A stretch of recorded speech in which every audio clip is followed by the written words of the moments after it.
নমস্কার। সন্ধ্যের আড্ডার বিশেষ নিবেদন অলৌকিকের ৪২তম পর্বে আপনাদের সকলকে স্বাগত জানাই। আজকে আমরা পাঠ করব বিখ্যাত লেখক বিভূতিভূষণ বন্দ্যোপাধ্যায়ের লেখা অভিশাপ। বিভূতিভূষণ জন্মেছিলেন ১৮৯৪ সালের ১২ই সেপ্টেম্বর।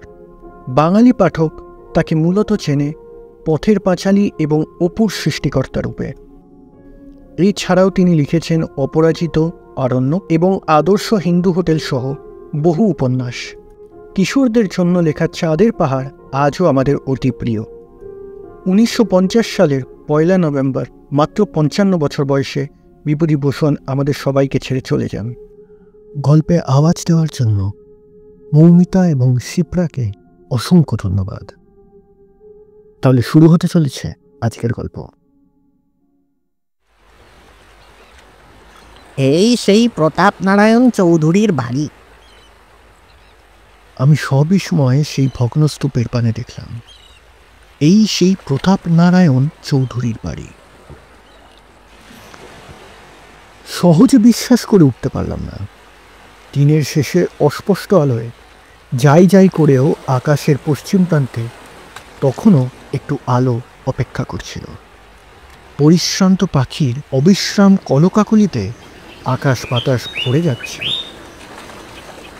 গঙ্গার অপূর্ব তরঙ্গভঙ্গ চিত্তলোকে এক অজ্ঞাত চেতনার সঞ্চার করছিল। সেই ভোরের স্ম্লান দুটি বিকাশের অন্তরালে আমি প্রাতঃস্মরণীয় সুবিখ্যাত প্রতাপ নারায়ণ চৌধুরীর প্রসাদের পানে চেয়ে রইলাম। গঙ্গার ঠিক তীরবর্তী এলাকাতে অগণিত লতাগুল্মে ভরা হতশ্রী প্রতাপ নারায়ণ চৌধুরীর প্রসাদ নিঃশব্দে দাঁড়িয়ে আছে। নদীর স্রোতের অবিরাম আঘাতে সে প্রসাদ অনেকখানি ভেঙে চুরে কোন অনির্দেশের পথে বয়ে গিয়েছে। অতীতের সাক্ষ্যস্বরূপ যা আছে তা সেই হতগৌরবের কঙ্কাল বিশেষ। এখন যেন সেখানে সেই দোর্দণ্ড প্রতাপ নারায়ণ চৌধুরীর প্রেতাত্মা বিরাজ করছে। প্রকৃতি তাকে আজ নিজের হাতে সাজিয়ে দিয়েছে। অনাড়ম্বর সৌন্দর্য তাকে শ্যামল করে রেখেছে। গঙ্গার বুকে একটি নৌকা পাল তুলে পাশ দিয়ে বয়ে চলে যাচ্ছিল। একটি মাঝি দূরে গান গাইছে। তার সেই ক্লান্ত কণ্ঠস্বর সন্ধ্যা প্রকৃতির নিঃশব্দতার বুক চিরে কোন দূর দূরান্তে একটা অপূর্ব সাড়া বইয়ে আনছিল।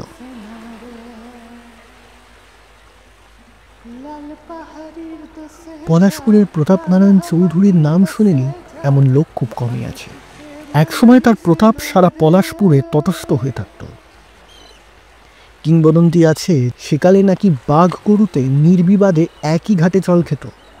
অত বড় ক্ষমতাশালী, বর্ধিষ্ণু, প্রতিপত্তিশালী জমিদার সেকালে খুব কমই ছিল।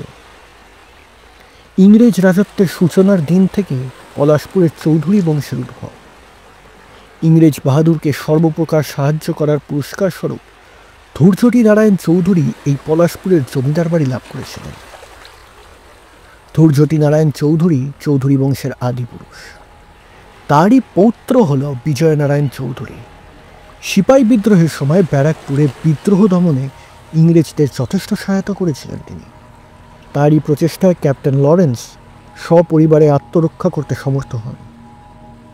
ইতিহাসে সেসব কথা নাই বটে, তবে সকলেই সে কথা জানত। ১৮৪৯ সালের মার্চ মাসের শেষ দিকে যখন দুর্যোগের ঘনঘটা ভারতবর্ষের রাজনৈতিক আকাশ কালো করে দিয়েছিল, বিজয়নারায়ণ সে সময় ব্যারাকপুরে। সেদিনও এমন ছিল। ক্যাপ্টেন লরেন্স বিজয়নারায়ণ চৌধুরীর কর্মকুশলতায় তাকে নিজের তরোয়াল উপহার দিয়েছিলেন। বহুকাল সেই তরোয়াল চৌধুরী বংশের প্রাচীরে অতি সন্তর্পণে অতীতের গৌরব চিহ্নের স্বরূপে টাঙানো ছিল। বেলেডাঙ্গার কমল হালদারের সঙ্গে গরমের ছুটিতে তার দেশে বেড়াতে গিয়েছিলাম। সন্ধ্যার সময় গঙ্গার তীরে ভ্রমণ করতে করতে পলাশপুরের চৌধুরী বাড়ি কাছে এসে পড়েছি। কমল বলল, এই সেই প্রতাপ নারায়ণ চৌধুরীর বাড়ি। এর আগে চৌধুরী বংশের অতীত কাহিনী আমি অনেক কিছুই শুনেছি। তাদের এই বিরাট প্রসাদের এই দুর্দশা দেখে বাকশূন্য হয়ে গেলেন। এখন মানুষ সেখানে বাস করে না, সেটি এখন হিংস্র পশুর লীলাভূমি হয়ে দাঁড়িয়েছে। বিজয়নারায়ণ চৌধুরীর ছেলে প্রতাপ নারায়ণ চৌধুরীর সময় চৌধুরী বংশের গড় চতুর্দিকে চৌধুরী বংশের প্রতিপত্তি ছড়িয়ে পড়েছিল। প্রতাপ নারায়ণের সময় যেমন চৌধুরী বংশের গৌরব চরমে উঠেছিল, সেই প্রতাপ নারায়ণের সময়ই তার আবার ভাঙনও শুরু হয়। অমানসিক দুশ্চরিত্রতা ও প্রচুর মোকদ্দমার ফলে তার পতন শুরু হয় মৃত্যুর কয়েক বছর আগেই। ঔরঙ্গজেবের রাজত্বকালে মোগল সাম্রাজ্যের যেমন চরম সীমায় উঠেছিল, সেই ঔরঙ্গজেবের রাজত্বকালেই আবার তার পতনও শুরু হয়। বৃদ্ধ সম্রাট বহু দুঃখেই দূর দক্ষিণাপথে প্রাণ ত্যাগ করেন। ঔরঙ্গজেব ছিলেন চরিত্রবান ও ধার্মিক, আর প্রতাপ নারায়ণ ছিলেন ঠিক তার উল্টো। তার অভিধানে চরিত্র বলে কোনো শব্দ ছিল না। মদ ও মেয়ে মানুষ তার জীবনের একমাত্র উপাস্য। আর এছাড়া যেটুকু সময় পেতেন তাতে মামলা মোকদ্দমার তদবির করতেন। তার মতো নিখুঁতভাবে মামলা মোকদ্দমার তদবির করতে সেকালে খুব কম লোকই পারত। অথচ লেখাপড়ার তিনি ধার ধারতেন না, আইন তো দূরের কথা। কত সতী রমণীর আর্তক্রন্দনে নিঃশব্দ রাতে চৌধুরী বংশের সুদীর্ঘ রঙ্গমহল যে ধ্বনিত হয়ে উঠেছিল তাদের এই ব্যাকুল কণ্ঠধ্বনি ঝিল্লি রবের সাথে তালে তালে শব্দিত হয়ে মরেছিল। তাদের বিকট অট্টহাসি হয়তো এখনো ভগ্নপ্রসাদের প্রাচীরে আঘাত খেয়ে খেয়ে ফিরছে। তিনি বিয়ে করেছিলেন ক্ষীরোদা সুন্দরীকে, আর ভালোবেসেছিলেন পত্নীর বিধবা বোন অভয়াময়ীকে। ক্ষীরোদা সুন্দরীর প্রতিবাদ করবার সাহস হয়নি, আর বাল্য বিধবা অভয়াময়ী প্রতাপ নারায়ণের প্রেমের তরঙ্গে ডুব দিয়ে আত্মীয় স্বজনের বৃষ্টি থেকে আত্মগোপন করার জন্য নিজের থেকেই প্রাণত্যাগ করেন। এই ঘটনার পর প্রতাপ নারায়ণ আর ক্ষীরোদা সুন্দরীর মুখদর্শনও করেনি। সেই অভাগী রমণী 4 মাসের শিশু সন্তান সূর্যনারায়ণ চৌধুরীকে বুকে নিয়ে স্বামীর চোখের অন্তরালে জীবন কাটাতে লাগলেন। আর প্রতাপ নারায়ণের উচ্ছৃঙ্খলতার মাত্রা গেল বেড়ে। তিনি বহির্বাড়িতেই দিন কাটাতে লাগলেন। অভয়াময়ীর প্রতি সমাজে এই অসহনীয় অত্যাচারের প্রতিকার স্বরূপ তিনি তার প্রজাদের শান্তির সংসারে আগুন জ্বালিয়ে দিলেন। গৃহস্থ বউ বা গৃহস্থ কন্যা তার ক্ষুধিত দৃষ্টি থেকে অতি কষ্টেই আত্মরক্ষা করতে পারত। সারা দিন পথে পথে পাখি মারা বন্দুক কাঁধে নিয়ে পাখি মেরে ফিরতেন। সেই পথে কোনো স্ত্রীলোকের বের হওয়ার সাহস হতো না। আর তার সঙ্গে থাকত কানা কালু সর্দার। কানা হলে কি হবে? চক্ষুষ্মানকেও সে হার মানাতে পারে। তার তীক্ষ্ণ বুদ্ধির বলে প্রতাপ নারায়ণের ক্ষুধা নিবৃত্তি হতো সহজেই। ইংরেজ রাজত্বে এমন ধার বাঁধা আইন তখন ছিল না। প্রতাপ নারায়ণের মহল্লায় তার বিখ্যাত লাঠিয়ালদের দৌলতে কারও টু শব্দটি করার সামর্থ্য ছিল না। লাঠির জোরেই রাজ্য জয় হতো, আর লাঠির জোরেই রমণী নারীর সতীত্ব লুণ্ঠন হতো। কিন্তু প্রতাপ নারায়ণ স্ত্রীলোকদের ঘৃণা করতেন সর্বান্তকরণে। নারী হলো নরকের তার। এই নারী তার জীবনে দিয়েছিল দাবানল জ্বালিয়ে। সেবার দুরন্ত বর্ষায় এক অবিশ্রান্ত ধারাপতনের দিনে কালু কোথা থেকে এক অজ্ঞাতনামা রমণীকে নিয়ে আনলো। রাত তখন 10টা। চারদিকে সেই বর্ষা প্রকৃতির গুঞ্জন কোনো এক বিরোহিনীর আর্তনাদের মতো ধ্বনিত হচ্ছিল। কাকে হারানোর বেদনা যেন সারা বিশ্বে ছড়িয়ে পড়েছিল। প্রতাপ নারায়ণ তখন নিজের চোখে কাজল লাগাচ্ছে। কালু এসে ডাকল, মহারাজ। প্রতাপ নারায়ণ হাঁকলেন, কে কে? মহারাজ এসেছে, বিশ্রাম করতে বল। কত দূর থেকে আসছে? আগে 7 ক্রোশ। কেমন? আপনার প্রসাদ পাওয়ার উপযুক্ত? উত্তম উত্তম। প্রতাপ নারায়ণ দ্রুত সাজ সমাধা করে প্রমোদ গৃহে এসে উপস্থিত হলেন। অভাগিনী মেয়েটি তখন সেই ঘরের এক কোণে এক টুকরো কাপড় দিয়ে নিজের গা ঢেকে কেঁদে কেটে মরছিল। পায়ের আওয়াজে সে প্রতাপ নারায়ণের পানে চেয়েই বিকট শব্দে আঁতকে উঠল। তার সেই বিশাল চোখ আর সব থেকে বেশি তার ভয়ে কুঁকড়ে যাওয়া দেহ দেখে প্রতাপনারায়ণের মনে উন্মাদনা জেগে উঠল। প্রতাপনারায়ণ তখন তার কাছে গিয়ে প্রশ্ন করলেন, তোমার নাম? কোনো উত্তর পেলেন না। পুনরায় বললেন, এই যে বিরাট প্রাসাদ, এই অতুল বৈভব, সবই তোমার। তুমি আজ আমার রানী। না না, আমি রানী হতে চাই না, আমায় বিকিনি থাকতে দিন। কথা শেষ করে সে প্রতাপনারায়ণের পায়ে গিয়ে পড়ল। প্রতাপনারায়ণ উৎকট হাসি হেসে উঠল, তারপর বলল,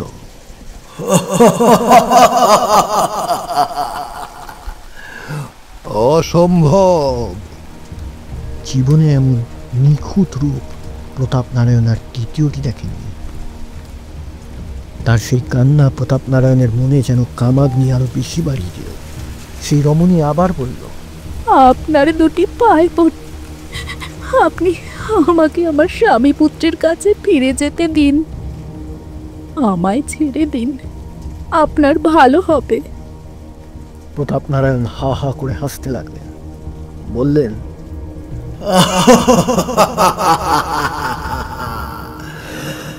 আমার ভালো আমি চাই না।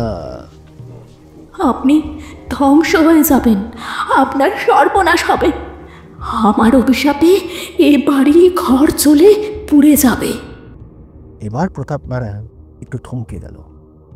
সে আবার বলল, যদি আমি যথার্থ সতী হয়ে থাকি তবে আমার অভিশাপ কখনো সহ্য করতে পারবেন না, আপনি নির্বংশ হবেন। অবলা রমণীর যে এমন করে মানুষকে অভিশাপ দেবার ক্ষমতা আছে, এই ছিল প্রতাপনারায়ণের বিশ্বাসের বাইরে। কিন্তু তিনি পরিণামদর্শী ছিলেন না আদৌ। তিনি ওই অবলার সাবধান বাণী শুনলেন না। ওই তার জীবনের শেষ শিকার। পরের দিন সারা প্রাসাদে একটা বিষাদের ছায়া ঘনিয়ে গেল। সেদিন থেকেই সেই মেয়েটি উঠল না বা আহারও গ্রহণ করল না। দুদিন আগে থেকেই সে উপবাস করছিল। একটু একটু করে সে শুকিয়ে মরতে লাগলো। সকলেই মুখ বন্ধ করে সেই অভাগীর পানে চেয়ে রইল। প্রতাপনারায়ণ ভয়ে ব্যাকুল হয়ে বাড়ি ছেড়ে চলে গেলেন। সেই মেয়েটির বিষাক্ত দীর্ঘশ্বাস সহ্য করবার সাহস তার ছিল না। এমনকি রানী ক্ষীরোদা সুন্দরীও তার দীর্ঘকালের প্রতিজ্ঞা ত্যাগ করে সেই নরককুণ্ডে এসেছিলেন সেই অভাগিনীর কাছে ক্ষমা প্রার্থনা করে স্বামীর কল্যাণ কামনায়। কিন্তু তার সেই প্রচেষ্টাও ব্যর্থ হলো। যদি আমি যথার্থ সতী হয়ে থাকি তো চৌধুরী বংশ ধ্বংস হয়ে যাবে। 3 দিন 3 রাত অসহ্য যন্ত্রণা ভোগ করে সেই অভাগিনী প্রাণ ত্যাগ করল।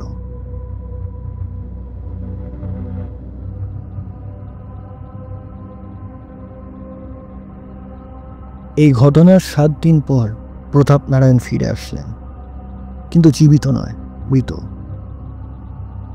পথেই তার সাপের কামড়ে মৃত্যু হয়েছে।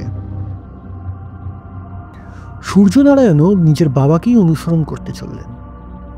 অল্প বয়সী সম্পত্তির মালিক হওয়ায় মোসাহেবের সহায়তায় তার ক্ষয়িষ্ণুপ্রায় সম্পত্তি ক্রমে ক্রমে নিঃশেষ হয়ে আসতে লাগল। বাবার মতো সেও ছিল অপরিণামদর্শী। ভবিষ্যতের কথা ভাববার অবকাশ তার ছিল না। পরস্ত্রীতে লোভ তার ছিল না। অবশ্য অন্য স্ত্রীর প্রতি লোভ ছিল না, তবে তার নেশা ছিল। শহর অঞ্চল থেকে বিখ্যাত বাইজিয়ানার নেশা তাকে পেয়ে বসেছিল। তার জন্য সে মুক্ত হস্তে পয়সা খরচ করত। লখনৌ, দিল্লি, আগ্রা, লাহোর, বোম্বে, কলকাতা ইত্যাদি সকল শহরের সুপ্রসিদ্ধ বাইজিদের সে নিজের বাপ ঠাকুরদার পবিত্র প্রসাদে এনে রেখেছিল। তিনি দিন রাত তাদের সুরলহরী ও রূপমাধুরীতে মগ্ন হয়ে থাকতেন। বিয়ে করেছিলেন ঠিক সময় মতো, যদিও বাবার মতো তিনি তার বউকে ঘৃণা করতেন না। তাও তার দিন কাটত বাইরের বাড়িতেই। গভীর রাত্রে অতিরিক্ত মদ্যপানের ফলে মাঝে মাঝে টলতে টলতে অন্দর বাড়িতে ঢুকে যেতেন নিতান্ত অনিচ্ছায়। বেশিরভাগ রাতই তার কাটত বাইরের বাড়িতেই। সে ছাড়া দেশ ভ্রমণ তার জীবনের একটি বিশেষ সঙ্গ ছিল। একটির পর একটি করে তিনি দেশ ঘুরে বেড়াতেন। কত তীর্থক্ষেত্র গিয়েছেন, অথচ দেবতা দর্শন করেননি।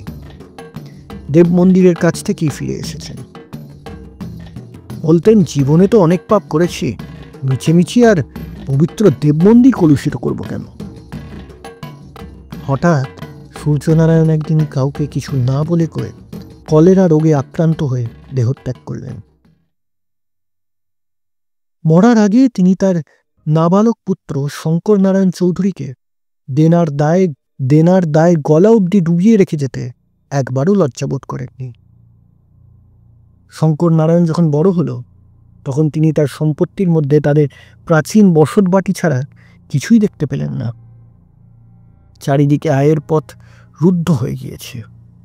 বনেদি বংশের ধ্বংসাবশেষ নিয়ে চৌধুরী পরিবার বিভীষিকার মতো দাঁড়িয়ে রয়েছে। গয়না বিক্রি করে শঙ্কর নারায়ণ মানুষ হয়ে উঠলেন। তিনি কিন্তু হলেন নিজের বাপ ঠাকুরদার পুরোপুরি উল্টো। ইংরেজি শিক্ষার তিনি ধার ধারলেন না, তবে অবিচলিত চিত্তে সংস্কৃত অধ্যয়ন করে থাকতেন। তার মধ্যে কেমন যেন ধর্মভাব জেগে উঠেছিল। তিনি অল্প বয়সেই ধার্মিক হয়ে পড়েছিলেন। সামাজিক আচার অনুষ্ঠান তার প্রগাঢ় শ্রদ্ধা। গৃহদেবতা লক্ষ্মী জনার্দনের পূজার ক্রমে ক্রমে তিনি আত্মনিয়োগ করলেন। তিনি ছিলেন অত্যন্ত গম্ভীর প্রকৃতির মানুষ। কারো সঙ্গে বড় একটা কথা বলতেন না। বাড়িতে খেতেন আর তিনতলায় ঘরে বসে থাকতেন। কোথাও বার হতেন না। রুদ্রাক্ষের মালা গলায় পরে গেরুয়া বসনে সর্বাঙ্গ ঢেকে রাখতেন। অবসর সময় তিনি তাহার প্রিয় বেহালাখানা বসে ছড়ি খসতেন। রাত্রির নিঃশব্দতার বুক চিরে সেই রাগিনী কোনো বন্দিনী বিরোহিনীর আর্তক্রন্দনের মতো শোনাত। ক্ষয়িষ্ণু চৌধুরী বাড়ির গৃহলক্ষ্মী যেন ওই ভাষায় গুমড়িয়ে গুমড়িয়ে কাঁদত। শঙ্কর নারায়ণও তাদের বংশের ধারা বজায় রেখে অল্প বয়সেই বিয়ে করেছিলেন এবং খুব অল্প বয়সেই তার ছেলেও হয়েছিল। তার পিতৃপুরুষদের মতো তিনি তার বউকে ঘৃণা করেননি, তবে তাকে ভালোবাসতেন কিনা সেটা হলফ করে বলা যায় না। তিনি তার বউয়ের প্রতি কর্তব্য সম্পাদন করতেন মাত্র। সারাদিন প্রায় তার গৃহদেবতার ধ্যান ধারণায় কাটত। তিনি নিত্য অত্যন্ত সুচিতা সহকারে দেবতার আরাধনা করতেন। গভীর রাত্রে পুজোয় বসতেন। যা জুটত সেই সামান্য দুটি শাকান্ন মুখে দিয়ে তিনি আবার তার সেই তিনতলার ঘরে চলে যেতেন। বাড়ি থেকে বেরোতেন না কখনো। 3 দিন চৌধুরী বংশ যে নিশ্চিহ্ন হবার পথে এগোচ্ছে তা দেখে তিনি ধীরে ধীরে শুকিয়ে যাচ্ছিলেন, আর ততই গৃহদেবতার পূজার মাত্রাও বাড়িয়ে দিতে লাগলেন। শেষের দিকে তিনি পাগলের মতো হয়ে গিয়েছিলেন। তার জীবনে একমাত্র কামনা ছিল বিত্ত চাই, অর্থ চাই, ঐশ্বর্য চাই। তিনি কেবল প্রার্থনা করতেন দেবতা আবার যেন চৌধুরী বংশের নষ্ট সম্পদ ফিরিয়ে দেন।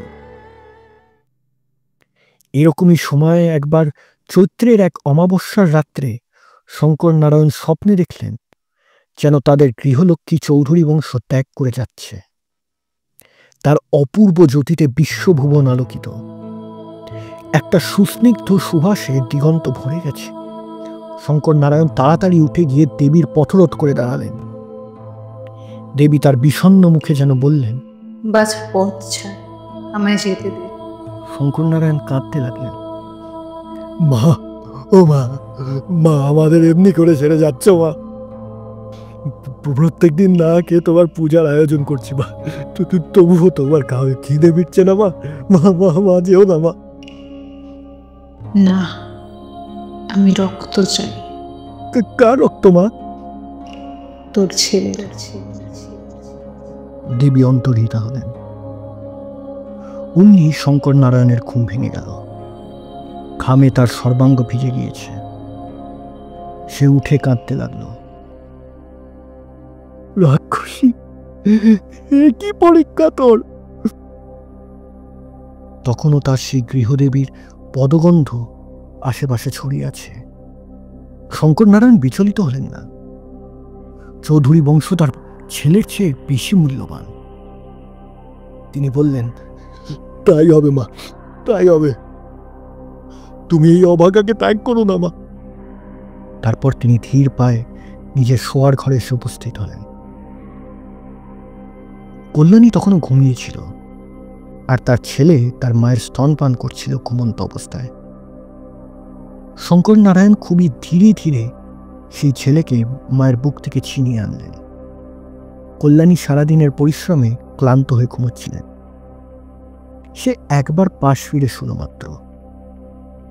শঙ্কর নারায়ণ নিজের ছেলেকে পরম স্নেহে তার বুকের কাছে এনে বাড়ির থেকে বেরিয়ে আসলেন। শোঁ শোঁ শব্দে সারা প্রকৃতি যেন উন্মাদ তাণ্ডবে মেতে উঠেছিল। ছেলে তখন তার বাবার কোলে নিশ্চিন্তে ঘুমিয়েছিল।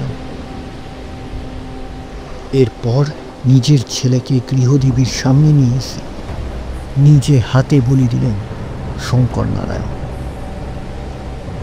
একবার হয়তো সেই কেঁদেও ছিল, কিন্তু বাইরের সেই ঝড়ঝড়ের মধ্যে সেই কান্নাও হয়তো শোনা যায়নি। রক্তধারায় সারা বাড়ি ছড়িয়ে গেল। ভয়ে কিন্তু তিনি দিশেহারা হলেন না, বা ব্যথায় মুষড়েও পড়লেন না। হোমের জন্য যে বালি ছিল তা দিয়ে সারা রাত ধরে তিনি সেই রক্তচিহ্ন মুছতে লাগলেন। চৌধুরী বংশ বড় হবে, জীবনের এই একমাত্র আকাঙ্ক্ষা আজ তার পূরণ হয়েছে। এই সান্ত্বনায় পরম তৃপ্তিতে সেই বালির ওপরে রাতের শেষ দিকে ঘুমিয়ে পড়লেন। দিনের আলো ফুটতে না ফুটতেই কল্যাণী পাগলের মতো চারিদিকে খোকার খোঁজ করতে লাগলেন। শঙ্কর নারায়ণ নিজের স্ত্রীর চোখে চোখ মেলাতে পারলেন না। তাদের খোকার দেহ তখন ভাগীরথীর খরস্রোতে কোনো দূরান্তে ভেসে গিয়েছে। সেই রক্তমাখা বালি তার শেষ চিহ্ন। কল্যাণী ওদিকে বারবার খোকাকে ডেকে যাচ্ছে, এদিক ওদিক পাগলের মতো দৌড়ে বেড়াচ্ছে। শঙ্কর নারায়ণ আর কোনো কথা বলতে পারলেন না। এরপর থেকে তিনি কথা বলা প্রায় কমিয়েই দিলেন। যাই হোক, ব্যাপারটা আর চাপা রইল না। বুদ্ধিমতী কল্যাণী ক্রমে ক্রমে সমস্ত ব্যাপারটাই টের পেলেন। সারাদিন তিনি আর উঠলেন না, খেলেনও না। সেই দিন রাতেই গঙ্গার জলে নিজেকে আত্মবিসর্জন দিয়ে তার প্রিয় খোকার সাথে এক হয়ে গেলেন। ব্যাপারটা ধীরে ধীরে রাস্ত হয়ে পড়ল। এই ঘটনার কিছুদিন পর শঙ্কর নারায়ণ চৌধুরীকেও আর পাওয়া গেল না। আজ পর্যন্ত তাকে পাওয়া যায়নি। সে আজ 50 বছরের কথা। গৃহলক্ষ্মী এখনো সেই ভগ্নপ্রায় বংশহীন চৌধুরীর বাড়ির অন্তরালে বন্দিনী আছেন কিনা জানি না, তবে মাঝে মাঝে ওই ধ্বংসস্তূপের মধ্যে থেকে একটা চাপা হাসি পরম পরিতৃপ্তির সাথে বেরিয়ে আসে। সেদিনও এমনি ঝড় উঠেছিল। সেদিনও পশ্চিমের আকাশে একটা কালো মেঘ দিগন্ত ছেয়ে রয়ে রয়ে কেঁদে মরছিল। সেদিনও হয়তো এই শ্মশান ঘাটের নিষ্পত্র ঝাউ গাছটার মাথায় বসে একটা শকুন আর্তকণ্ঠে চিৎকার করেছিল।